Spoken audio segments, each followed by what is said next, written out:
Hello, everybody, and welcome to Fortress Comic News, episode 309. I am one of your hosts, Chris, alongside my consistent co-host here, Mike. What's going on, Mike? Hey, wow, consistent co-host. That was an alliteration. Uh, as consistent I'm a as Marvel boy. I like yeah, alliteration. yeah, that's awesome. Peter Parker, and J. Jonah Jameson Jr. yeah, that's awesome. That's the best one. Um, yeah, man. I might be as consistent for one episode a week, but holy shit, we had 3 interviews last week, man. So I I've just got to commend you for that. That's a lot of time and effort put into that. So, and I'm sure the fans of the podcast really appreciate that. 3 interviews in 1 week. I hope Uh, they did. Yeah, that's a new record. Lanzig and Haas were scheduled, and I wanted to get both of them in. Obviously, Lanzig being one of our favorite creators. Yeah. And Haas being someone who you don't know that well, but I know because he's actually a PR person that sends Mhm. us a bunch of our interviews, Oh, that's awesome. Thank God. including Dalton Shannon most recently. Oh, perfect. And Yeah. then Benjamin Morse and I were just chatting behind the scenes. He sent me the volume 1 of We Are Scarlet Twilight, and he's like, he told me like everything snuck up on him. He wasn't doing a whole lot of press, and I was like, well, I'm down to come and chat with you. And yeah, I love chatting with that dude. I love his work. So Yeah, the Scarlet Twilight book looks amazing. I haven't got around to reading it yet. it, I absolutely adore that series, and I can promise everybody out there it ends really well because Okay. I've seen it. Yeah, amazing. Um, yeah, dude, that's and just I mean, so we have another interview this week. Peter Fling's back on the show. Timothy Fling, Timothy Fling, Peter Fling. Peter Oh my god, Parker. Peter Parker. Yeah, I actually know. I think this happened before. I know a Peter Fling in real life, and I always get them mixed up. Timothy Fling's back in the show. We're talking about Water Wars again with him. It's on Kickstarter, so looking forward to that. Really great guy, really involved in the indie community. So we always love having people like that back on the show. Um, yeah, recently, yeah, recently found out he has family around me.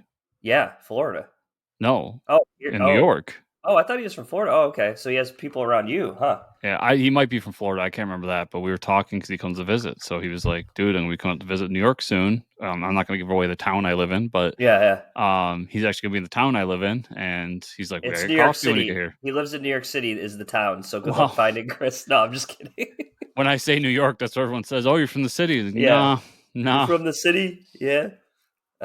That's awesome, dude. That's really cool. You'll connect with them. Yeah, so Cool, man. that's cool. I look forward to that too. But I look forward to you all listening to this interview we have with him because he's a good dude. Yeah. No, he's a really good dude. Easily welcomed him back on the show. Yeah. Anytime he wants to come back. Yeah, the funny thing about the Lansing interview last week was I don't know if we said it on air, but he showed up in a suit, and then he said, "I have to go to an Oscar party after that." But we could have probably talked to Jackson for 3 hours, or let him do the talking for 3 hours, just because he's doing so much shit. So always glad to have him back on the show.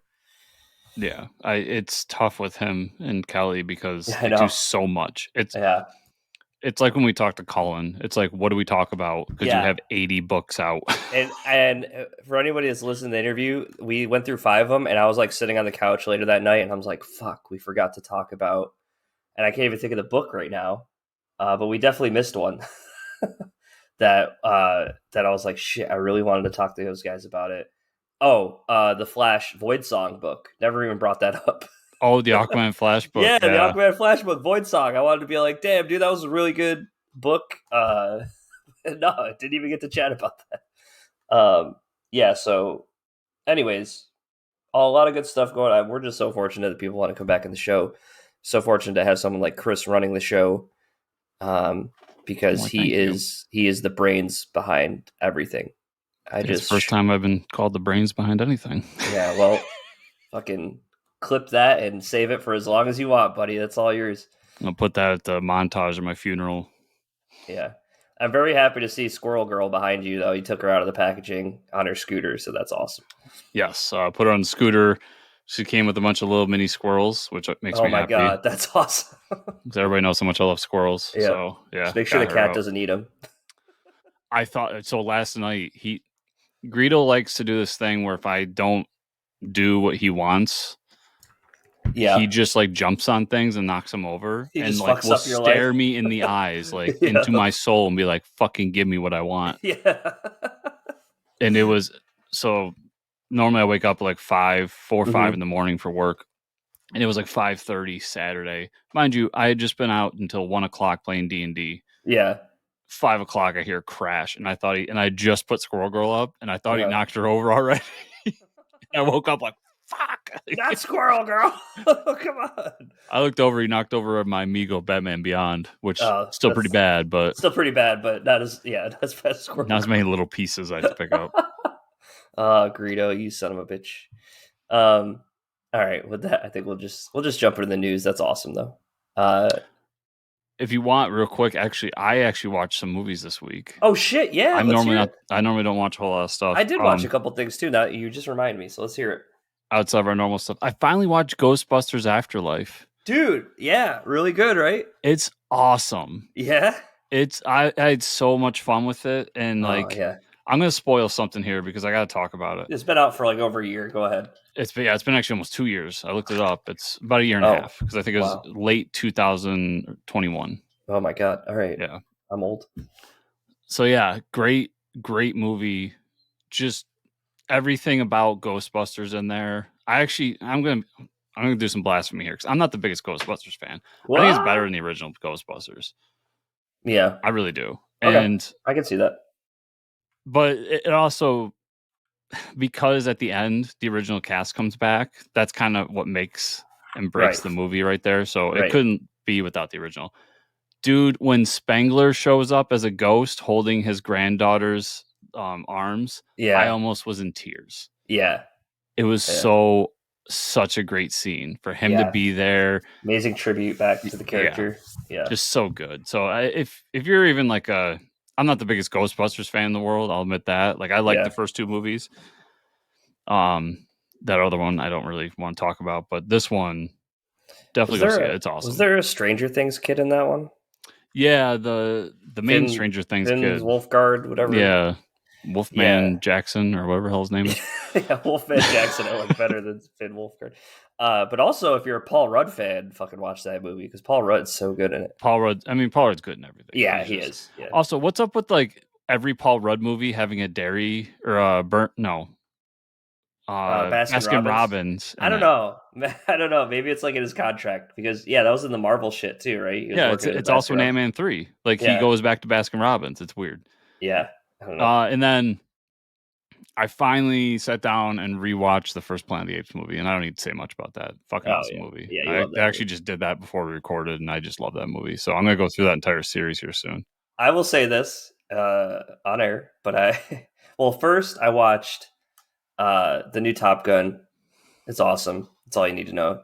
It's just as awesome as the original. Same amount of '80s cheesiness. Really rough to see Val Kilmer and like his, because he had to have a tracheotomy, so it's really tough for him to talk. But they kind of wrote it into the character, which is good. And then I watched for the first time because everybody's been talking about the third one that came out, Magic Mike. I watched the first one because I was told by several people it's not a bad movie. And yeah, it was not a bad movie. It actually had a really good plot besides washboard abs, um, and G strings. I know that's what most people are there for. But Matthew McConaughey's character in that movie alone was fucking hilarious. Like that's worth the watch anyways. He's just like Yeah. over the top. It's just Matthew McConaughey being Matthew McConaughey. So it was a lot of fun. Anybody's got any doubts watching that movie? It was a lot of fun. I got a year of Peacock because they did like a deal. It was Uh-huh. basically $20 for the year. So I'm like, well, of course, like I'll buy it for Yeah. that. Yeah. Right. The new M Night Shyamalan movie, Knock at the Cabin. Yeah, I watched that. Did you watch it? No, but it's coming. Oh, okay. Well, as people are listening to this, it'll be on Peacock tomorrow. Okay. So this is Nice. Thursday. And then all the John Wick movies are on there. And I think the joke Shit. of me not watching John Wick is no longer funny, so I think I'll actually sit down and watch them now. Yeah, and man, wow, sad news for John Wick fans. Yeah, so Yeah. yeah. So I I had no. I mean, Lance Reddick is huge, huge. I mean, if you're a huge Destiny fan, right? Yeah, I was gonna say he was in Yeah, Destiny as well. He's been in a yeah, ton of stuff. He's phenomenal. yeah. So taken way too soon. I know his wife just posted a thing as a few days ago now, but about his passing. I know him from Fringe. Absolutely loved Fringe. His character was like the chief of police, the chief of Mhm. the so good, and obviously really good at John Wick. So man, that was really shitty to see. And he was still filming, I think, the John Wick tie-in movie, Ballerina or whatever. So Yeah, really because shitty. John Wick 4 just came out, right? Yeah, Or it's is coming coming out. out end of the month, but it's got the critic reviews are really good. This is Yeah. almost a 3 hour action movie, by the way. Wow. So like, dude, I need intermissions for these movies, especially action movies like John Wick, where it's like nonstop, like bam, like even an hour and a half is a lot. Where it's just like straight action, killing people. It's like you need like it's. I love punchy movies. Don't get me wrong, but Yeah. like I need some breaks between like for 3 hours. Oh, I feel Uh, you. I yeah. remember like those last two Avengers movies, Uh huh. like Yeah. literally dehydrating myself the whole day. Yeah. 3.5 Because I'm hours like, of I'm not leaving the yeah. theater. Like, I will Yeah. piss myself before I leave the theater. Captain America might pick up Thor's hammer. I can't leave the fucking theater at all. No. Like, Oh, who yeah. cares if I almost die? Yeah, I got a bladder infection, but I got to see uh, one of the Chris Pratt. No, Chris. Mind Which you, I don't at the know. time, I was working at a beverage company too. Oh yeah, yeah. That's even worse. Yeah, got a I had a bladder infection, but I got to see Captain America say Avengers Assemble, so it was worth it. It was worth it. Okay, we're gonna get into this the show now. Flash facts, everybody. Pat's flash facts. He actually asked me not to say anything this week, but it was such a filler episode that I'm just gonna say that. So episode 6, filler episode. Thanks for all you do for us, Pat's flash facts. Um, Flash went to an island of misfit kids and saved them. it's funny you say that because I think in the episode, him and Iris go to like a moon, like a small moon, and spend the rest of the episode there. I swear to God. So like, you're not far off. I don't even want to say any more than that. It's not worth it. Jeff Lemire talked recently about the possibility of an adaptation of his Black Hammer series. Please, God. He said that his hammers are spinning. Uh-huh. Making us believe that he is in talks to bring the series to the screen. Yeah, I would say hell yeah. Why not? Give it to HBO. Yeah, somebody. I mean, just don't give it to Netflix, please. Yeah, exactly. It's not that Netflix makes bad stuff. It's that I hate the limbo Netflix puts you in. Like, Yeah. we're going to talk about Sweet Tooth in a minute. I thought Oh Sweet Tooth yeah. was canceled. Yeah, me too. We talked about this several times. Yeah. But yeah, I'm down. I love Black Hammer, especially those Hmm. first couple volumes. Just such good stuff. So hopefully we get something. Yeah. Um, I mean, like in a world where Doom Patrol TV show worked, Black Hammer would work 100%. So, Black um, Hammer will work too because it just like the boys now works. Where yeah, like you just kind of flip the script and make because like Black Hammer is about comic book characters and kind of the weirdness of comic books. You just do that, but with right. TV and movies. Just like the boys went from making fun of comic book heroes to making fun of superhero movies. Like Yeah, it's it's doable. easy. And I You think can it'll be do it. really good. Yeah. So speaking of Sweet Tooth, Netflix announced that this week Sweet Tooth season 2 will premiere April 27th, which is like a month away. It has been roughly 2 years since the first season came to Netflix. I don't think like, and we got a photo of a couple of the characters, Sweet Tooth and the mini elephant boy. Um, I know we're excited about this. We loved the first season. And yeah, we thought it was canceled, but then Netflix is like, surprise, next month we're getting a season. So I mean, I didn't really search out, but yeah, I thought it yeah, was canceled, and I never really saw that they were filming or anything. yeah, But I don't know. I'm glad they are, or glad Yeah, they did, because that first season's so good. Like if it you haven't really is. watched it, it's one of the best things on Netflix, hands down. So Yeah, yeah, I think so. And there's some changes made from the original comic book by Jeff Lemire, but either way, the characterization's really good. The story is really good. yeah, Yeah, it's very close to a 1-to-1, but yeah, there are some yeah, changes made, yeah, just like yep. anything. and the child actor isn't annoying as hell, so that's a win in my Yeah. Yeah. book. That's what could have made or break that series is like Yeah, you get a bad kid actor, it's just done. Dead in the water. yeah, yep. I'll never watch it again. Last of Us season finale, Chris. So answered our questions. Yeah, I mean they. I mean, no spoilers there. If you played the game, they ended it where the game ends, the first game. Yep. Uh, the like him John Wicking the whole hospital scene was pretty sick.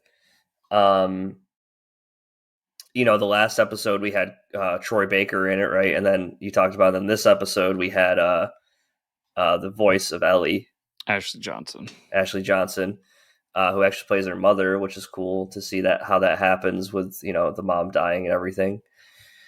Which is not only an addition from the game, but it's a fine addition. I don't Yeah, really care how she gets yeah, her quote unquote right, powers. right, But I did love that she is the mother of Ellie. Like that yeah, yeah, that transition, it's so good. Yeah. yeah. It was cool.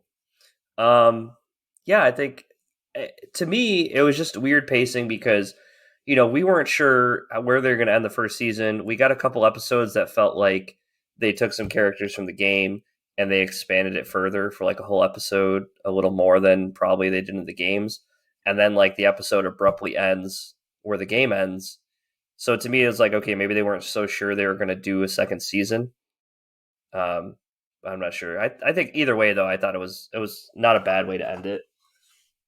Yeah, there's no way they thought they're getting a second season. Yeah. I'll say overall, like it's great. It's going to be up there with top things at the end of the year. Hmm. So, but my only criticism is, yeah, this episode is weirdly paced. It felt rushed. Yep. Uh, and looking back at the series as a whole, those 2 episodes I mentioned, I really thought episode 3 is so good that I would almost keep it just because of how good it is. Yeah, for sure. But I think it was episode 7, the Left Behind episode. Hmm. They should just scrap that or done Oh, it as like a yeah. special later on and then Like, yeah, expanded on things that were left out like her and because her friend or whatever. yeah, because I mean, Yeah, it's one, I don't care how Ellie got infected. Like all I need yeah, to know is she got infected. But 2, like the whole episode just felt like, why am I here? And yeah. I didn't like, really care. And yeah, like you said, you could have that as a flashback in season 2 or some shit. yeah. I think they just need to trim some fat off of stuff they expanded on that Hmm. felt like filler, for lack of a Hmm. better word. Yeah, And really got into the story itself more because they did kind of meander away from the story too much, which made it feel rushed near the end. yeah, But that's a minor complaint in an overall really great series. So for sure. yeah, Speaking of fillers, Mandalorian episode 3. I have not watched this episode yet because people have been telling me that it's a filler and not a very good episode, is what I've been hearing. So I'll let you tell me what you oh, wow. think. Um, yeah. I mean, yeah. It's so here's where I'm going to split my difference here. Hmm. Mandalorian being a part of Star Wars lets me. I'm going to have more excuses for the filler. Is what I'm going to Okay. say here. Oh, okay. Uh huh. Because this is a filler in as much as the first part we get Mando and Bo-Katan and what they're doing, and then it Hmm. ends with Mando and Bo-Katan and like kind of them coming back. We also get some cool moments where like there's basically Imperial fighters still running around, like these little squadrons that still Hmm. are loyal to the Empire, which Hmm. makes me feel like this series or possibly another one is going to expand how they become the First Order. But that aside, it is filler in as much as it's about that scientist from like 2 seasons ago that was doing the cloning. And I think I remember. yeah, Yeah. Okay. and it's him kind of in this rehabilitation program for the New Republic. The reason I'm going to give excuses for it is I like that it shows more flavor to the world that we're Hmm. in.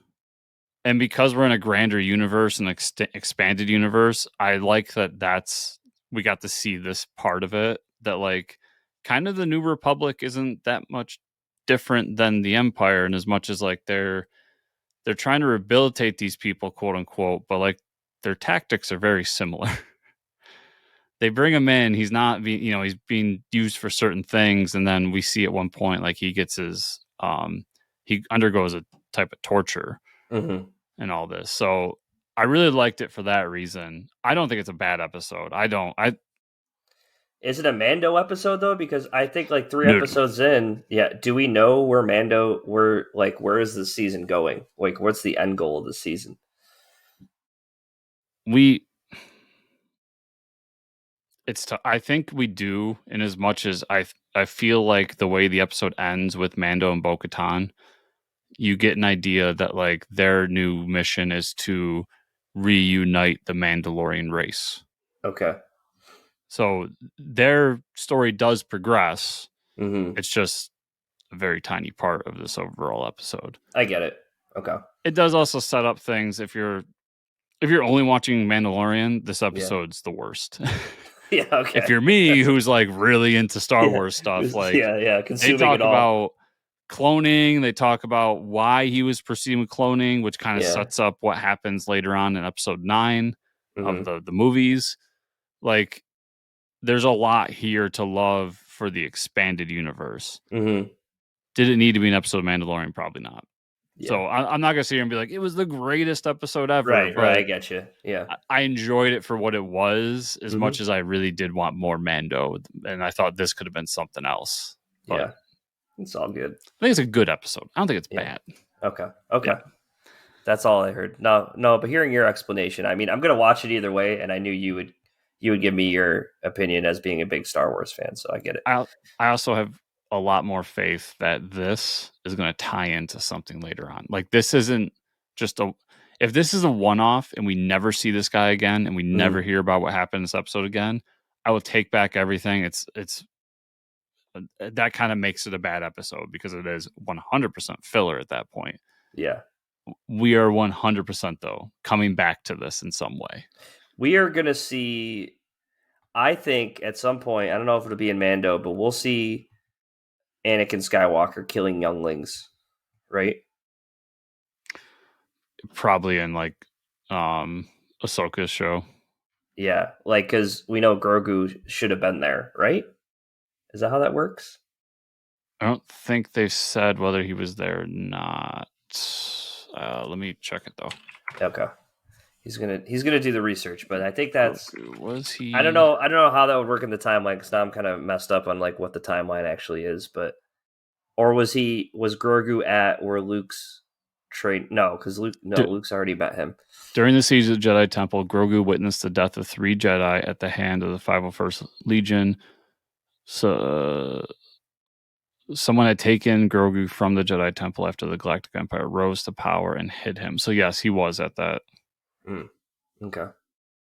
So, yeah, at some point, we yeah. should see him there. Did we already see him there, actually? Well, there was that. I'm trying to think of the. I don't know. I watched so much shit. It's hard to remember like little the details like that. The Obi-Wan show was you remember the villain, she was a kid that was at the Jedi Temple. She was a youngling. Yes. Maybe But that's what I'm thinking about then. Yeah. That's what you're thinking about, but like we never saw I mean that was before all of this. Was this the season where we saw like kind of the flashback in the trailer? Yes, or was that we something did. else? Yeah, that was for this. Yep, we did. Yes, because me and you debated whether it was that or whether it was High Republic. Okay, yeah. Yep. I do a lot of talking on the internet, everybody. I watch a lot of content. I can't remember everything 100%. Yeah.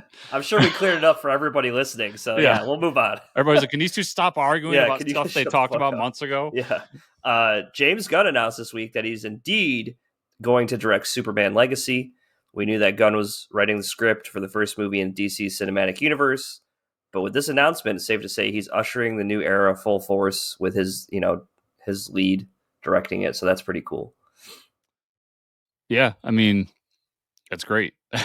Yeah. I don't really know what else to say. That makes me want to see it even more. Yep. I do like though that this means that he was already writing it, so like his story was going to get through. But this means that like much like Zack Snyder directed Man of Steel, and that kind of ushered in what the DCU was then. Yeah, and that's why like Suicide Squad's a really dark movie with no lights, and and even like Shazam, like the villains are like these demons that are kind of terrifying and stuff. That ushered in that feeling.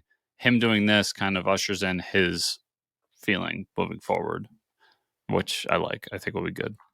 Yeah. And the way you brought up Zack Snyder, the Snyder Cut of the Justice League, because there was that interview this week where people try to make it look like Ben Affleck was shitting on James Gunn, which he was not doing. He just said with all the stuff he had to go through with reshooting Justice League and his drinking problems and stuff, he won't ever do a DC movie again, like a big budget film, because of the reshoots and just the scheduling.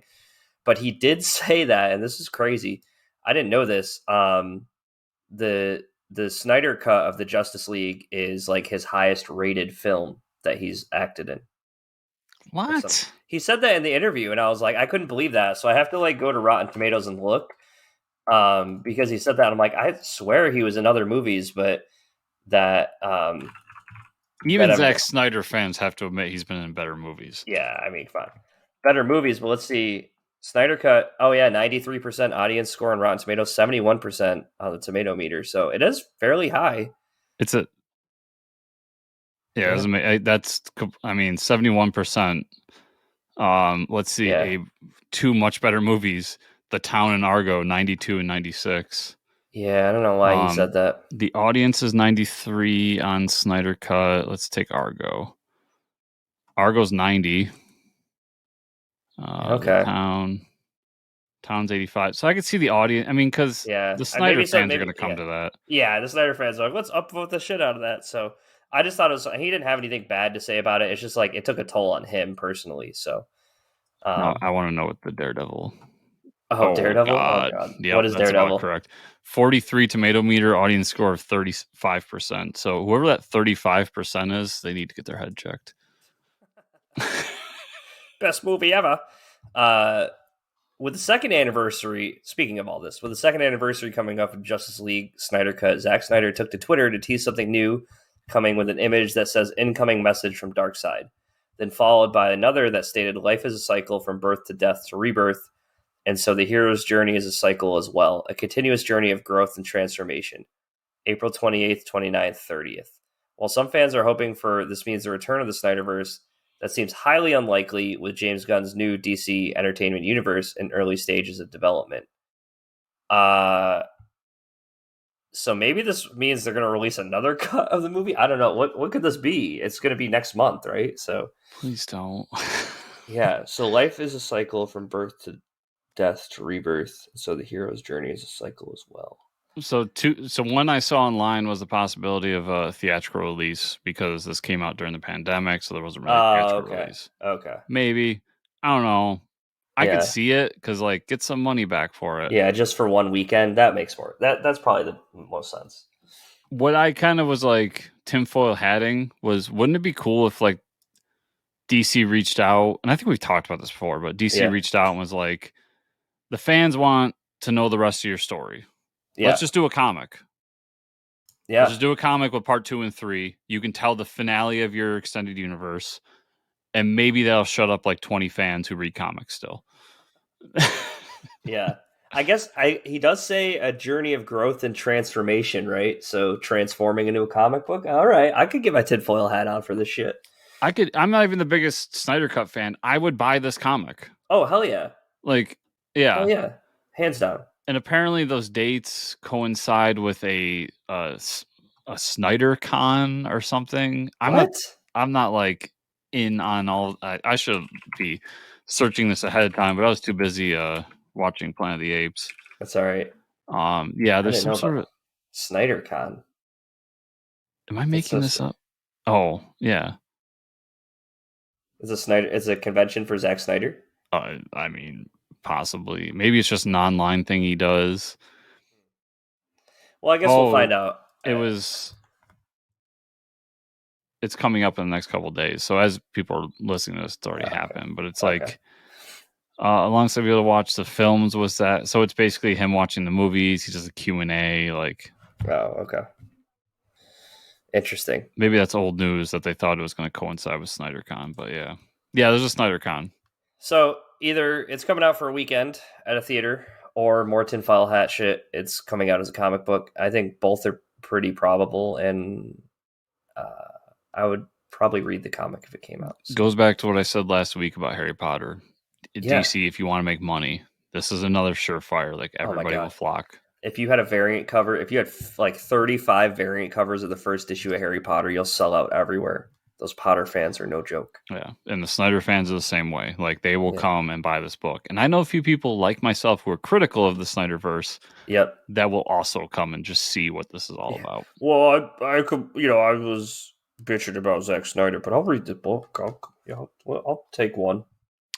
Oh, this one's got Batman on the cover. I'll take both Yeah. issues. No, we both been there. So now we were like, okay, I guess I'll flock to the comic shop to buy an issue of this. With that, let's get to the comic news. Comic books. DC announced that their line of comics exclusive to Webtoon line are no longer exclusive, as they will be coming to print. The comics in question are Batman Wayne Family Adventures, Vixen New York City, and Zatanna and the Ripper. Okay.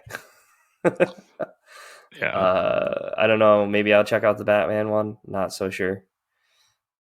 Yeah. So I was thinking the same thing, and I wanted to read this to you because I read this earlier, and it immediately made me not want to read it. Oh, great. This is the synopsis. Batman Uh-huh. needs a break, but the new vigilante Duke Thomas, moving into Wayne Manor and an endless supply of adopted, fostered, and biological superhero children to manage, Bruce Wayne is going to have his hands full. Being a father can't be harder than being Batman, right? Like that sounds cringy as fuck. What the? I think there's a reason all these were all webtoons, Chris. They should stay that way. My God. Wow. All right. Yeah. Doesn't get much worse than that. Not a webtoons guy, but I think all No. these were brought to that platform for a Yeah. reason. That's some low hanging rotten fruit. Is what that is. DC has announced another DC Pride annual coming May of this year. Some of the creators involved are Christopher Cantwell, Leah Williams, Al Kaplan, and Grant Morrison. The Grant Morrison story in particular is making waves, as was announced that it will be a brand new multiversity story. Yeah, I mean, you get Grant Morrison on an anthology book. Awesome. I'm glad he came out for something like DC Pride. That's really cool. It'll definitely bring a lot more people to buy that book. Me in particular, for sure, because Grant doesn't do a whole lot for DC anymore. So that's awesome. Yeah, it was cool to see. Still don't know if I'm gonna pick it up. I might see what you say about the multiversity story because Yeah. I don't know. I wasn't that hot on multiversity. I like what was the series he did? I think it was the actual multiversity series where each issue Mhm. was a different universe Yeah, like with a 8 different issues. artist. Yeah. That was good, but when he's come back to it, it kind of Mhm. just flounders, in my opinion. Yeah. But Yeah, it was good. He's good at like setting everything up for people to play with the toys in those different universes. yeah, Um, that Jim Lee issue where they went to Earth X, man. yeah, it was so sick. Oh my god. Yeah. Except for the way they colored the Superman's legs. Do you remember that? No, I don't remember He was that. wearing those like Hitler pants that like are supposed to come out at the thighs, Yeah. and the way they colored him in, they made it look like it was just all his muscles. So like he had these gigantic like quads and like his little tiny legs. It was like so jarring to look at. I'll have to pull it up again and I'll show you because I remember like Yeah. I'm like, oh, somebody fucked up on this. Like whoever shaded or inked that book was like, yeah, there's definitely something wrong with his legs. Like, Interesting. yeah, I'll never forget it. Another year has gone by, and the X Men line is giving us another Hellfire Gala. This time written by Jerry Dugan, with art by Chris Anka, Joshua Cassara, Russell Dodderman, Adam Kubert, Pepe Larraz, RB Silva, and Luciano Vecchio. This one-shot comic will, like past Hellfire Galas, set up future storylines and new stories coming to the X Men line. With what is new about this year's comic is that there will also be a real-life Hellfire Gala that will take place both at San Diego Comic-Con and D23 with X-Men cosplay and some celebrity appearances. That's pretty neat. 1,000% they're announcing something X-Men for the MCU Oh yeah, at this event. Wolverine. Yeah, it's got to be something with Wolverine. It could be something as small as like an early trailer for Deadpool Yeah. or something as big as we've casted these people.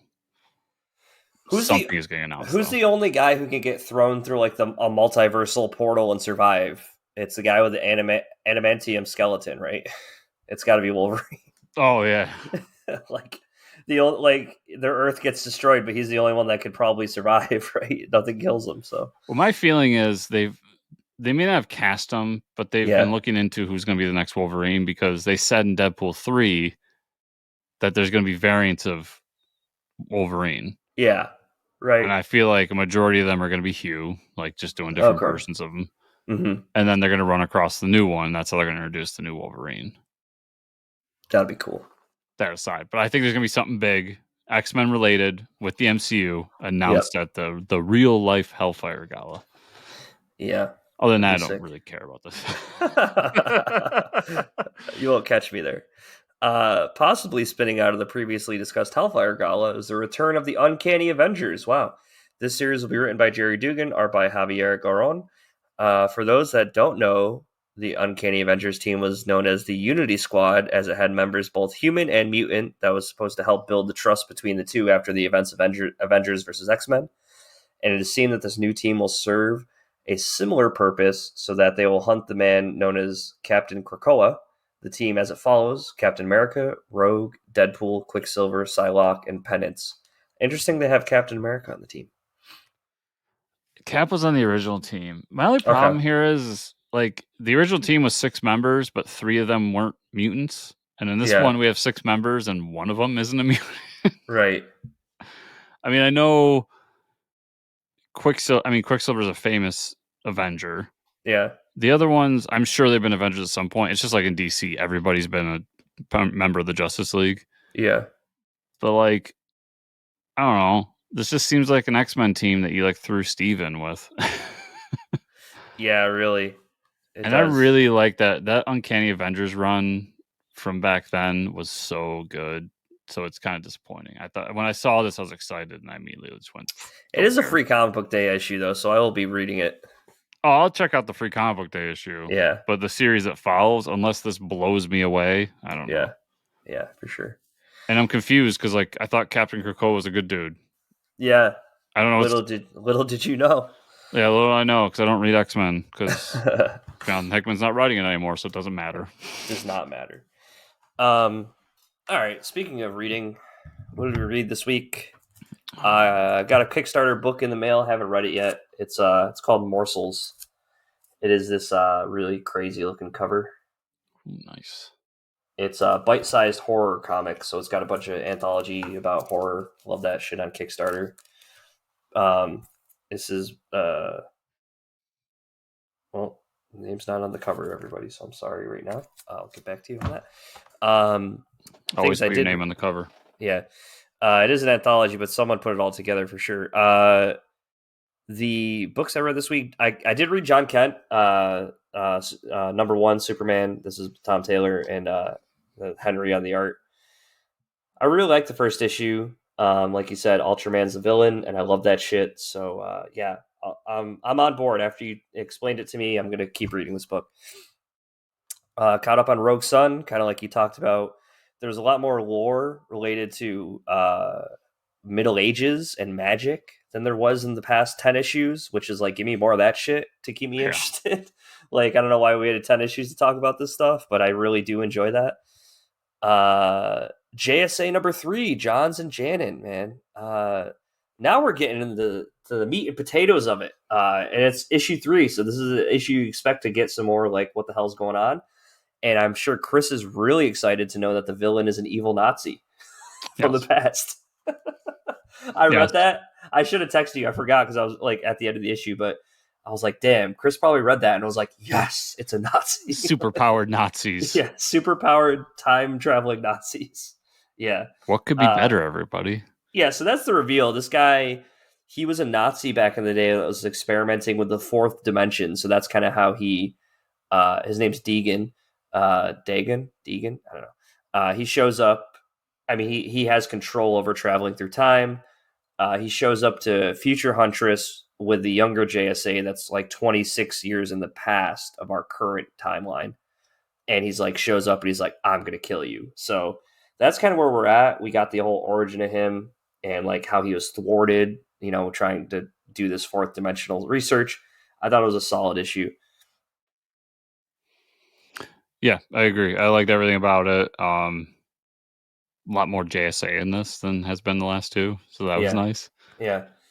I caught up on Batman Incorporated, so I would say I think I liked issue 6 more than issue 5. Nice. I like where they're so they kind. I guess they kind of had to like set up the whole thing from issues 1 to 5. Issue 5 was good. Both groups fighting each other, and then they kind of go their separate ways. Creates this divide within the Incorporated. And then we see that Bat Dash Man China. There's some group that's like coming to him for some help, some like evil group. By issue 6, it's funny. Like they're like they go from like this big overarching thing to just like, okay, Batman called us. He needs to cover Gotham because he can't handle it right now. Professor Pig, which one of my favorite villains. I don't think he gets used enough. Morrison loved using him. He's going around like on a rampage, catching other villains and like torturing them, killing them, and looking for something that was stolen from him. Come to find out, it was some weird shrine that he calls Mother. It was a good issue. It was I like this is the Incorporated I want. Yeah, my only complaint is I really don't like Clown Hunter. Yeah, I really He could don't. get rid of, he could go away. But Yeah, I'm with yeah, you. Like Professor Pig is such an underutilized character, and he's so creepy. yeah. Right, exactly. So I Yeah, was really happy when I saw he was a part of this issue. yeah. He's got all the villains like chained up in a freezer and shit. I thought it was Yeah, awesome. Yeah, that is like the story as itself is good. It kind of like pulls Clown Hunter along, but I really don't care. I really don't care for Clown Hunter. it's the like edgy kid who's like mad at everybody thing. He's Yeah, not wrong in how he feels, and right. like that's how a kid would react in that sequence. But I don't know. I don't Yep. want Yeah, it. same. Red Hulk 13 is Ian Rathburn. Correct me if I'm wrong, but Hulk is full Titan mode now. Yep. Yeah, awesome cover. Starts killing everything, and then we get the whole. We realize why he went on a rampage to begin with. Doctor Strange, quote unquote, was trying to show him like uh make a bridge between his mind so he can control the Hulk and have unlimited power. But it was someone disguised as Doctor Strange, some villain that I've never heard of, that helped the Hulk build a mind palace to put him in control. And now this guy wanted to take over the control. So that was pretty interesting. Yeah, really good issue. Altogether. You know what makes me really happy? Yeah. This ad and all the Oh, the Marvel Planet of books. the Apes. Nice. But That's yeah, cool. it's so next issue is the last issue. Oh, Everyone. okay. Cool. Um, and then I read a new #1 this week called The Forged. I think it was Image Book. This is Greg Rucka, Trotman, and Henderson on the art. Or Trotman helps write it, I think. It was an interesting first issue. So really heavy. It's a sci-fi book. I will say it's really heavy into lore and world building. Like at the end of the issue, there's all these descriptions of characters and where they are. And I don't care to read all that stuff, but I will say it was a good issue. The Forged are like these special officers. They're all women because the I don't know, the political power in this universe is run by someone called the Mistress and she or the Empress, and she has these like people she's put in power that they're called witches or yeah they are called witches. And they seem to have some like mystical powers to them. So the officers are all women, but they're all like jacked and like respected as like the top of the line special forces, and they all run these mechs, and these mechs basically go down, and they're mostly like there to kill things on planets. They get sent to this planet to like uh, help find something. They don't know what they're looking for. As they go to the planet, the ship that they're on blows up, and it's blown up by the Empress, they think. So there's even though the Empress is in power, there's still like these, I would say, like these Imperial guards that like, they fly the ships, they command the ships, like these captains and stuff. And there seems to be some tension there where they don't agree with like the Empress ways, so it's kind of like a divide. And then obviously she blows the shit out of the spaceship. So it was a really interesting first issue. I read it because of the giant mechs. Of I course. mean, come on. I mean, that's whatever. I was not expecting all this lore, but I really enjoyed it. And there's a couple, it's a mature book, so there's a couple sex scenes in there too. So heads up, but they're used in an interesting way, like how the witches like control people. So it's pretty cool. It was a solid issue. Yeah. That's what I had this week, or at least what I got to. So you didn't get to Nemesis Reloaded number 3. No, I did not. It's a Nemesis. I mean, it's good, but Yeah. it's a Nemesis book. Like, there's a lot of action. We get kind of another backstory with his training in this, and we get a pretty brutal scene where somebody flies a plane into a bunch of cops. Oh. And yeah, it was All right. a little rough. All right. All right, Miller. But yeah, Miller's gone insane, but in a good way, in a very good way. Yeah, tell us how you really feel. I Hate Fairyland number 5. This is like the quickest read of the week, probably of the year, Okay. because it's like a montage. They set it up as like this metal band in hell playing in Mm-hmm. the background as like Gert like does a bunch of tasks Okay. to finally get her way to Fairyland. And when she finally gets there, she makes contact with the person who sent her there, just to find out that like his kid had already come home and there was a mix up. So like he Oh. doesn't need her help anymore. Okay. And when she's like, okay, well, so you can send me home then, right? Like, this is over. And he's like, well, my lawyers advised against that. They think, Interesting. they think that could cause some issues. So we're just going to pretend like this never happened. So now she's stuck in Fairyland again. Wow. And it ends with of course, her sitting there saying, God damn it, I hate Fairyland. So we Nice. interested to see if they continue it and keep going with it. But it was a cool issue. It was just, there's very little dialogue. It's literally just action scene after action scene. Yeah. Captain America Symbol of Truth number 11. Sam versus the White Wolf, as he defeats the White Wolf and saves this new country. And then him and Nomad are sitting around talking, and Nomad says, you know what? You've inspired me, Captain America. I'm going to go talk to Steve, my dad. Nice. And then it says next time on Cold War. So, okay. So a lot is another action sequence, a lot of like small M politics in this, like Mm-hmm. international politics stuff, because Okay. Sam's fighting, basically helping this war overseas. Yep. But a good issue. Avengers Forever, number 16. This is part 9 of the Avengers Assemble crossover. So if you remember last week, Mike, I talked about a bunch of kaiju Yes. and a giant celestial that's now a Deathlock That's kaiju not. thing. Yeah, it sounded really cool. So this issue is just the battle sequence of all the different squadrons coming. We see the Deathlock Celestial fighting Mephisto in this, like Darkseid eats the planet Doom in this. Nice. All the stuff you wanted to see them do, they do. And also we get like kind of a cool moment near the end where the Starbrand child, who every time she uses the Starbrand, she ages, and Uh now huh. she's like an old woman in a Okay. matter of like a week. Oh, that's not good. And she's like, she wants to help people, but she doesn't want to use her powers because she's only been alive a week. Yeah. and Right. and then Ghost Rider, who has kind of lost his powers, they near the end realize that in order to turn the tide of this battle, they need to join it. So we get Robbie Reyes, the Ghost Rider, back, and then Nice. Starbrand kind of joins the fight too. Cool. And this is the second to last issue, so we got one more issue of Jason Aaron's Avengers, and then it's over. Damn. But it's been a hell of a ride. Yeah. Sounds wild. My last book, I actually got to talk about in 2 parts. It's a Image comic by Kyle Higgins, which I'm pretty sure this is a part of the Massiveverse, although you wouldn't know it because nowhere on the title does it say Massiveverse. I had no idea, dude. This one's titled No One. It's basically about in Pittsburgh, there was this crime spree where a bunch of people were murdered by this vigilante known as No One, and they all had ties to like government or some.